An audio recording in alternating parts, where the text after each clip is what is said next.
Most dangerous process we got going on the site today, moving the porta potty. You don't want to dump that thing over. Prepping the driveway.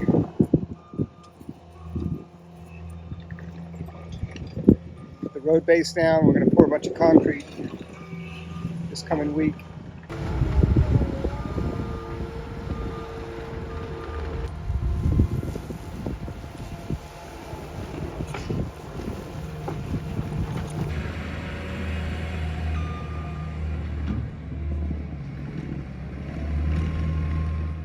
All right, as promised, I'm gonna make that wasp venom. So what you need is pure granular boric acid, and I got mine on Amazon. I think it was about $8. And you only need a half a tablespoon for each concoction. Half a tablespoon in there. And then you need some apple juice. There isn't really a measurement for this, but I would say fill this up about maybe halfway. Give it a good shake. All right, and now you're gonna need your bottle and you're gonna cut out a window.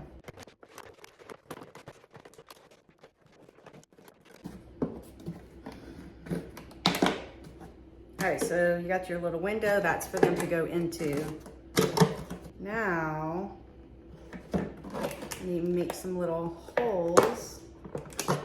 So I'm just letting you know I'm being a very bad example, and you should have gloves on just in case, you know, you kind of nick yourself. So you're supposed to put the string in here. All right, so the purpose of this string is that they can climb out, because you don't want to trap them in here. What you want to do is you want to poison them. So they go in here and they eat this concoction, and then they crawl back out and they take it to the beehive, or the whatever you call that. They're not bees, they're something else. So then I'm gonna put in like 4 cantaloupe. I might even put 5. And I bought the cheapest bacon I could find. This is some kind of gross, already cooked microwave bacon. And I actually let it sit out overnight, because I think the grosser it is, the more they like it.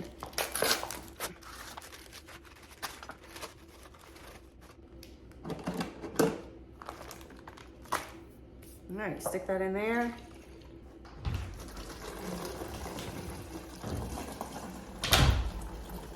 I don't think you want any part of this, Leia. All right, that's it. Now, the real test, does it work? They say you should do this at springtime, but you can do it in the winter as well. Because we're having so many of those wasp, hornets, whatever they are, yellow jackets, especially while I'm up on that roof, I'm gonna go ahead and put some out there by the chicken coop and kind of watch and see what happens.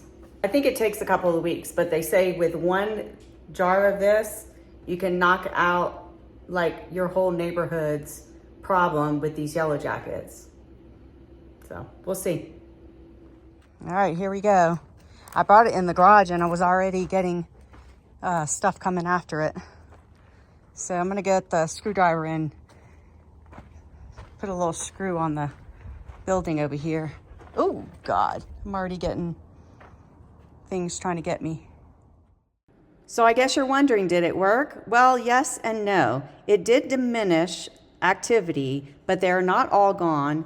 So hopefully in the springtime or before spring hits, we'll do this again and get rid of them for good. So we just gave the chickens some of that lettuce, and I think she's just eating that because the chickens were eating it. And she didn't want the chickens to get it.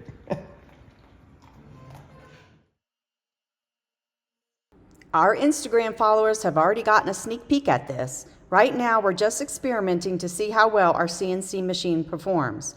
The full project is still top secret. We need to figure out if it's even feasible for our house first. Stay tuned, and hopefully we'll have more to share down the road. Good morning. It's really early in the morning. I had a lot of energy this morning when I woke up, so I decided I was going to drink my coffee and get up here on this chicken coop roof and finish up some little details that need to happen. So I should be buttoning this thing up really soon. Of course, I'm not going to get to the metal part because I actually need some kind of tool to cut the metal, because the metal that we're using is left over from the house roofing material and it's very strong, and the little scissors that I have that can cut metal is just not doing the tricks. So what I'm going to do this morning is get this piece of wood right here that we cut, and I'm going to fill this little gap up right here, and then I'll have to cut some more of this stuff and just put it on the edge. Then when I'm done with that, I'll be able to put this drip edge on, which actually I was supposed to put the drip edge on before I put this waterproofing up, but that didn't happen. So it's gonna be probably not following the rules, but that's okay. I think it'll be fine. This might be my last chicken coop update for a while until I make some real headway on it. I really appreciate your patience as I've been chipping away at this project. My goal is to wrap it up by the end of October and share the big finale with you.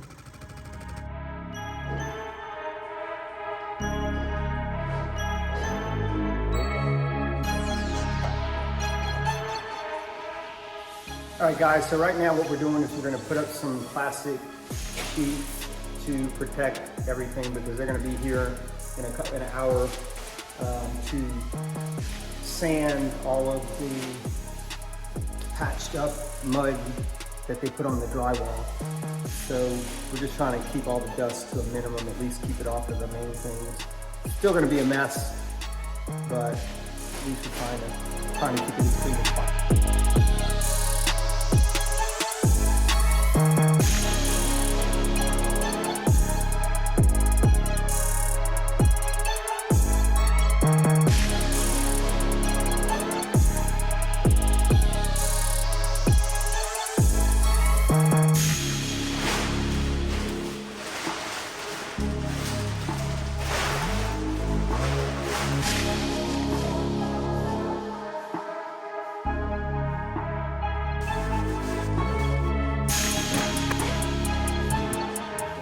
Install a sleeve right here so we can get irrigation and things across the driveway.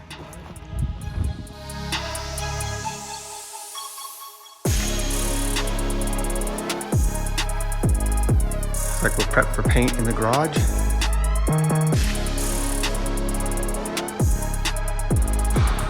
Prep for tile.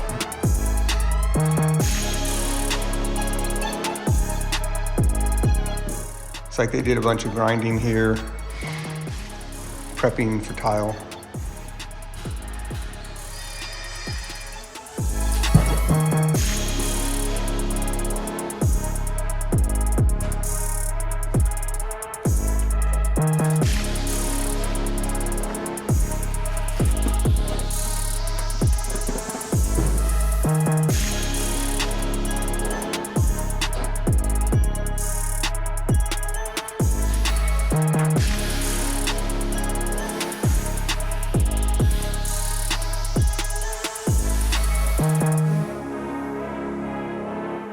All right, this is our life today. See, I'm about to go on a bike ride, and Claude goes, "The painters are coming. We need to cover everything in the garage." The drywall people. I'm sorry, the drywall people are coming. We need to cover everything in the garage. And guess what? They didn't even show up. And they didn't show up. So, first thing, okay?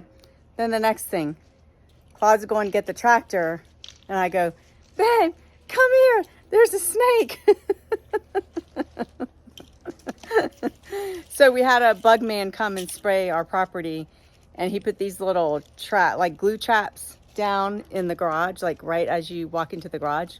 So he has to turn around, stop what he's doing, and come and get the snake out of the little glue trap. I wanted him to just kill the snake, but he wanted to free it. So, so he freed the snake for all you snake-loving people out there.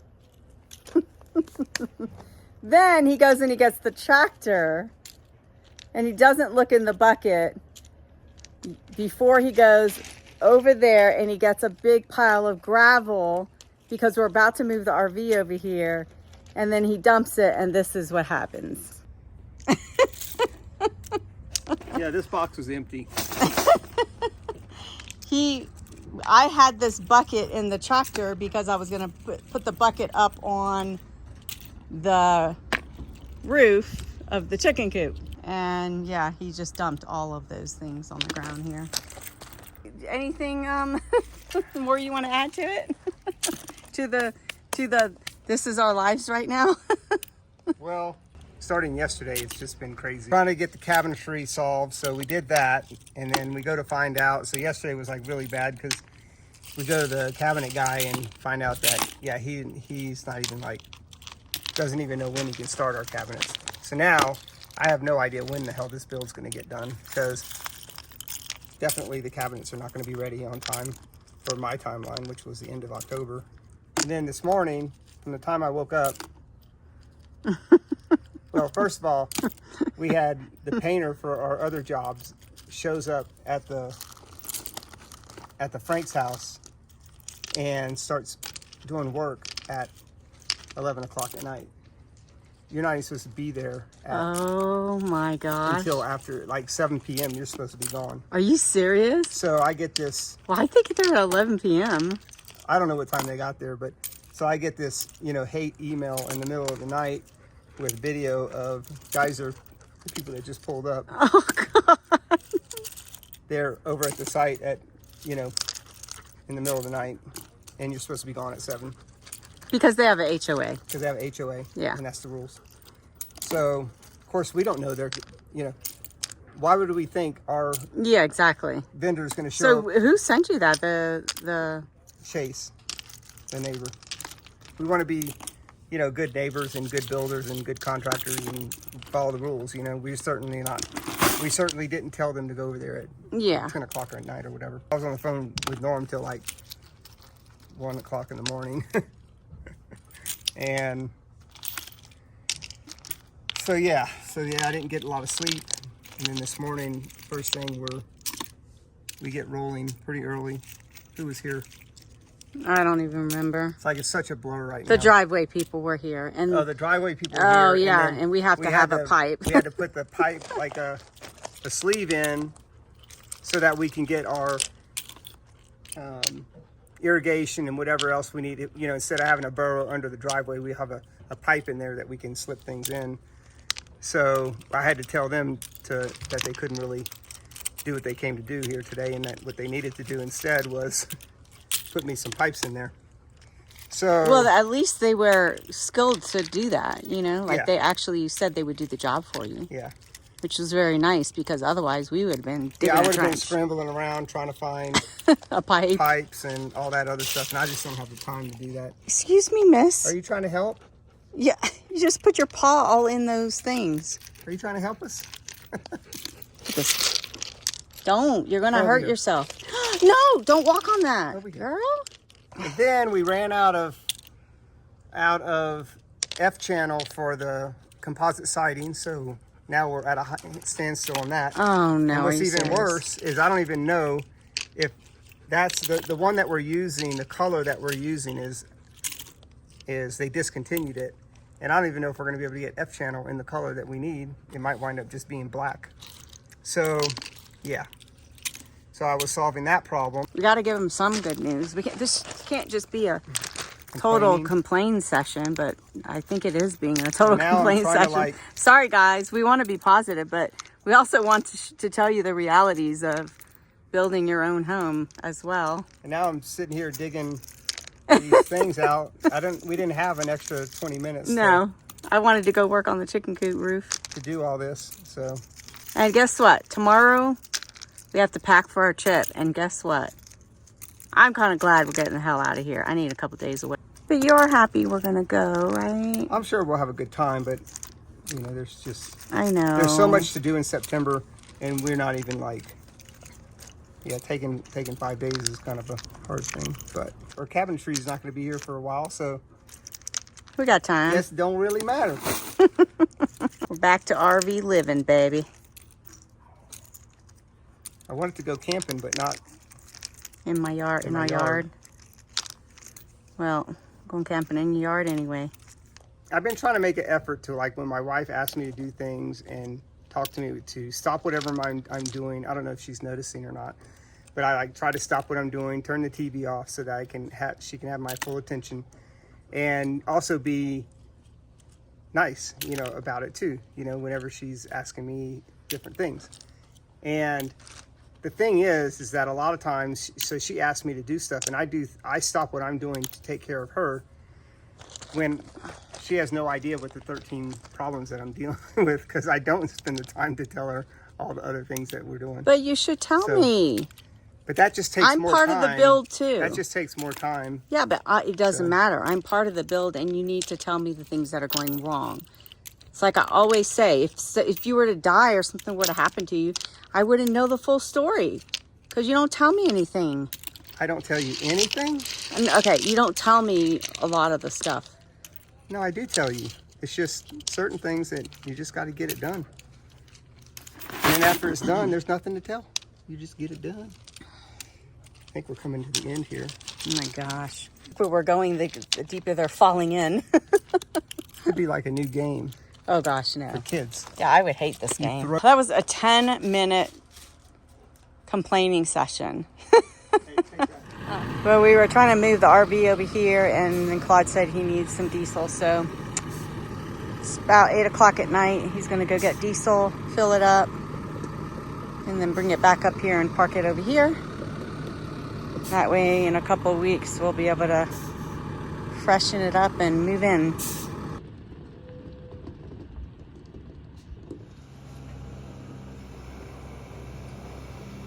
All right, he's back. We got it parked. It's definitely not level, but at least we have it over here for right now. The biggest thing is that they're going to be pouring this driveway, I think, on Monday. It was supposed to be this week, but it kind of got delayed because that whole having to put the pipe in and all that stuff. Now the only thing left is we need to move the container and the chicken coop. Yep. And Mary. Yep.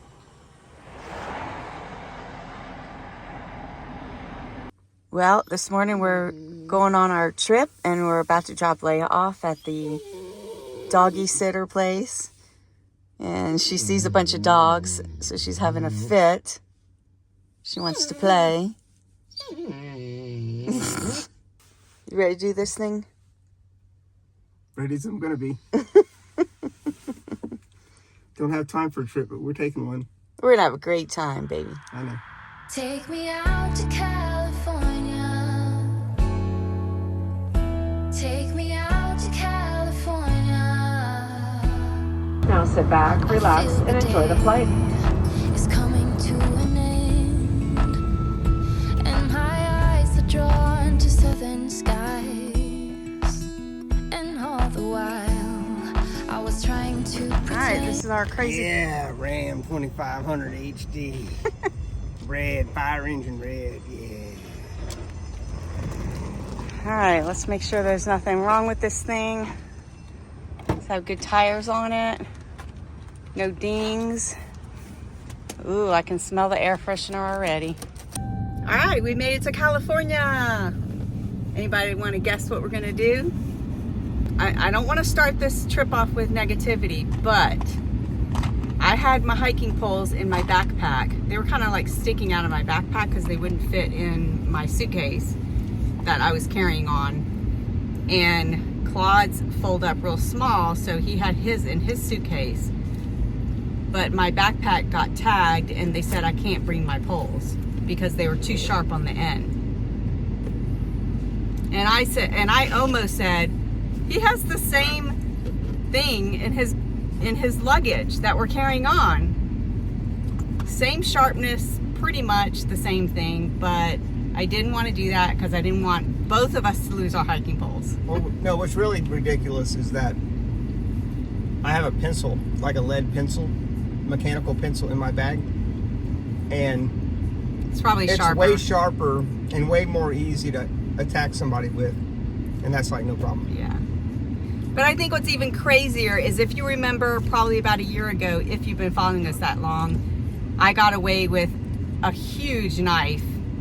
Not only a huge knife, but a huge knife and a smaller pocket knife. I got through security with both those things. And then I remembered I had them in the backpack. And then we actually went back to the car and put them back because I told the police about it. But I just kind of feel like TSA is a weird thing, you know, like sometimes they work good, sometimes they don't. But I just think that taking my hiking sticks away was kind of stupid, especially since he has the same ones in his suitcase. That's my point. That's all.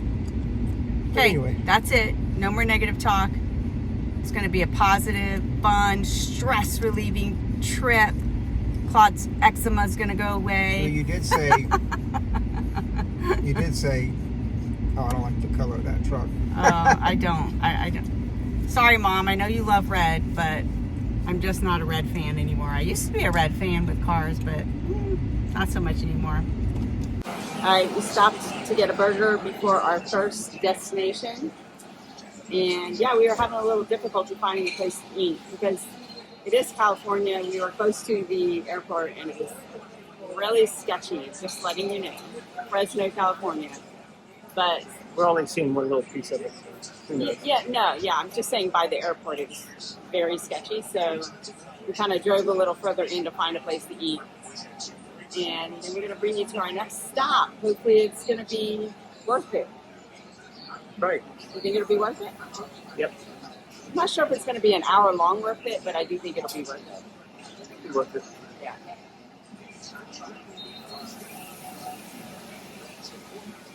We'll let you know how the food is.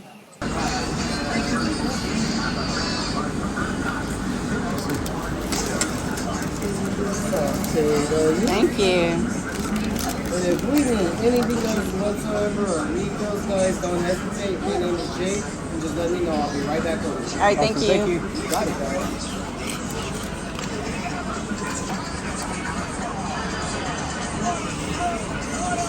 Okay, so I got you, okay? I'll be over there now. All right, our first stop, Weekend Dreams Burger and Grill, was amazing. We didn't have a burger. We had the chicken barbecue sandwich. Yep. And It was like a grilled chicken with chopped up in chunks with barbecue sauce. yeah, and I had mine with grilled onions, and it was very good. So, I had mine with black pepper. Weekend Dreams Burgers and Grill. Pretty good. It's pretty, huh?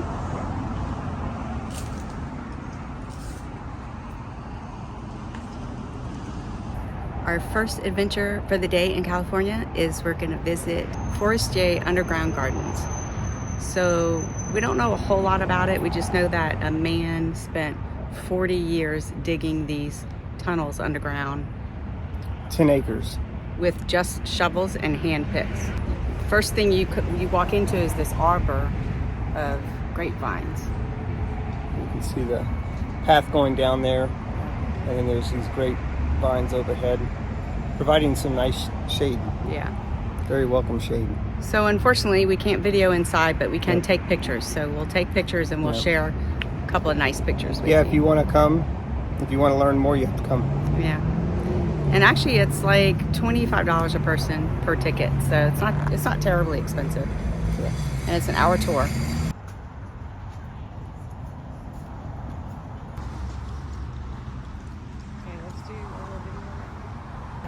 All right, guys.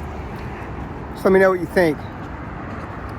You know you're getting old whenever you go with your wife to an underground garden when you're on vacation and you don't even put up a fight. I don't know. Let me know what you think in the comments. I'll let you know what I think. I think you're gonna love it. Booyah! Look at all these beautiful fruit on these trees. Lemons. What the heck are those? Wowzer. Some kind of Grapefruit? fruit. Maybe grapefruit. I don't know. It's huge, Oh though. no, that is so interesting. Wow. Well, we can touch it. These amazing fruit on here. Not sure what they... Sicilian immigrant Baldassare Forestier purchased 80 acres for just $1 per acre and spent 40 years from 1906 to 1946 hand carving this underground masterpiece. A devout Catholic with an obsession for biblical numbers 3 and 7, he incorporated this religious imagery throughout his work, believing it would confer a blessing on his efforts. While you're there, you will see bedrooms, a kitchen, bath, fish pond, and a parlor with a fireplace, connected by stone archways and courtyards that showcase his Trinity symbolism. Underground citrus trees over 90 years old still produce fruit. Oranges, lemons, grapefruits, kumquats, all thriving below ground. On this hour-long guided tour, which costs about $25 per person, you'll explore the underground passageways while learning about his remarkable faith-driven vision that transformed an $80 investment in barren land into a unique underground oasis carved entirely by hand with simple tools. A truly extraordinary testament to perseverance, ingenuity, and religious devotion. All right, on a scale of 1 to 10, how do you want to rate the gardens? Say 6.327. That's funny, man. I'm going to say a 6. The reason why I give it a 6 is because it was so hot. Yeah, it was hot. Very hot. Oh my goodness. And actually they have a cold front right now in this area, so I had no idea, but Fresno's pretty stinking hot. What I did love about it, and we'll show you all the pictures and stuff that we took, is that he had so many fruit trees there of just all different varieties. It was just absolutely amazing. And he had a big love for the Holy Trinity, and he was Catholic, but he didn't go to a church because the church, it would have taken him like half a day to get to the church that was closest to him. So he basically built his house with different rooms with chapels and like rooms honoring the Holy Trinity. So it was really beautiful. I asked them, what do they do with the fruit? Because there's a lot of amazing fruit there. She said they let it fall to the ground. They don't pick them because they want, you know, the tour to have the visual effect of all of the fruit on the trees. So they try to leave it on the trees as long as possible, unless they're like rotting, and then they'll, you know, pull them off.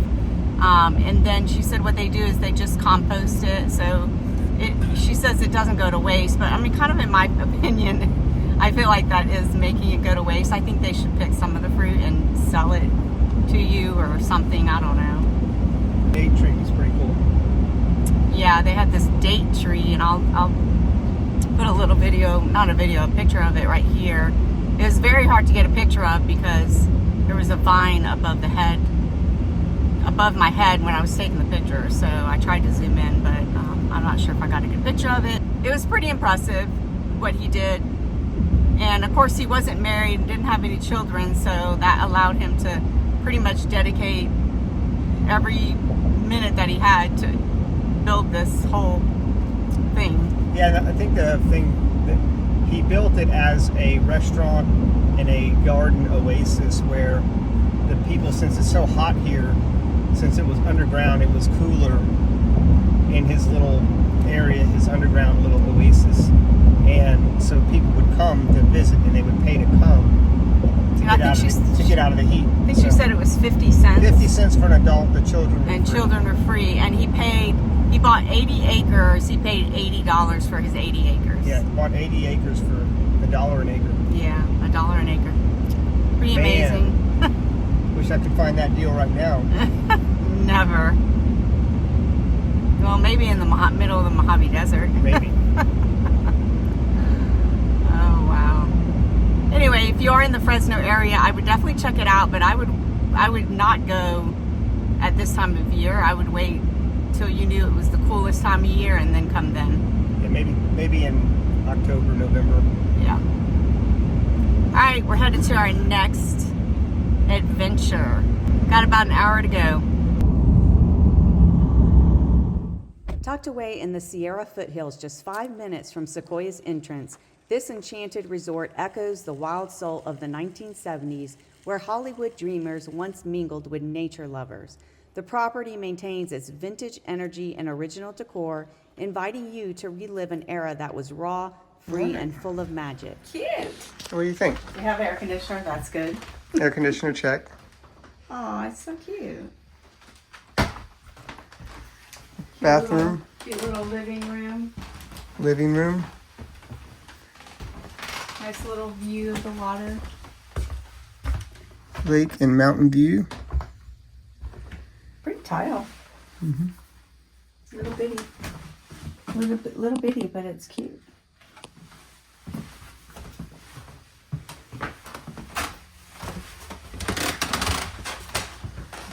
Little sink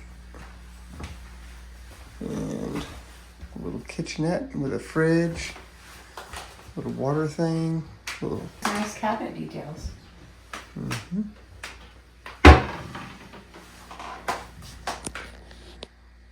Oh, look, they got nice dishes too. Look how pretty they are.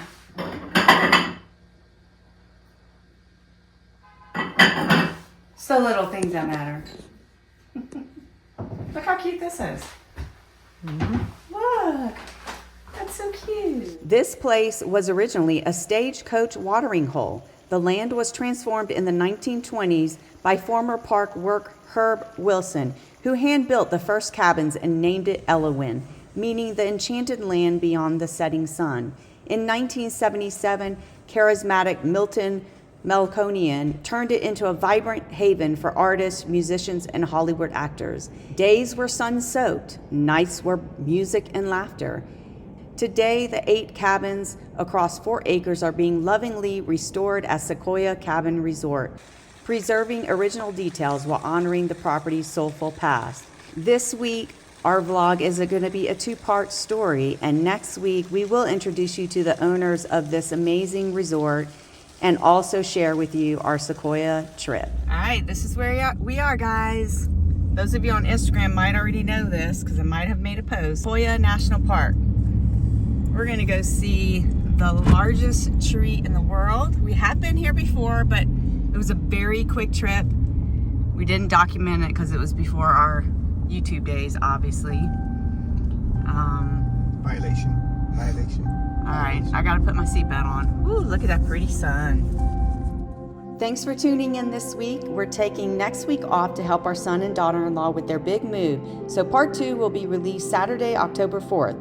We wish you all a wonderful week and we'll see you back here on the 4th.